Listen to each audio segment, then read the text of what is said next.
ক্ষমা চেয়েও শেষ রক্ষা হলো না। প্রতিহিংসা মেটাতে বাইকে ধাক্কা গাড়ির চালকের।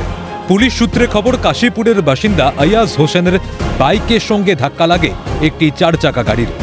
শুরু হয় দুজনের বাদানুবাদ। ওই বাইক আরোহী আয়াজ ক্ষমাও চান বলে জানা গিয়েছে, কিন্তু তারপরও ক্ষান্ত হননি 4 চাকা গাড়ির চালক। বাইকের পিছনে ধাওয়াও করেন তিনি। সল্টলেক 12 নম্বর ট্যাঙ্কের কাছে গিয়ে বাইকে সজোরে ধাক্কা মারেন। বাইক থেকে ছিটকে পড়েন আয়াজ। রক্তাক্ত অবস্থায় স্থানীয়রা উদ্ধার করে তাকে এনআরএসে নিয়ে গেলে চিকিৎসক মৃত ঘোষণা করেন। 4 চাকা गाड़ी चालक मद्यप छिलेन बोले अभियोग।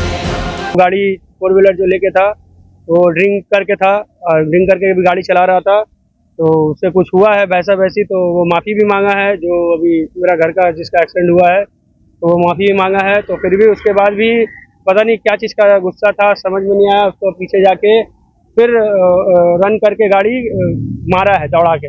বিধাননগর দক্ষিণ থানার পুলিশ অভিযুক্ত গাড়ির চালককে গ্রেফতার করে গাড়িটিও বাজেয়াপ্ত করেছে। শুভদীপ বান্নার রিপোর্ট, ক্যালকাটা নিউজ।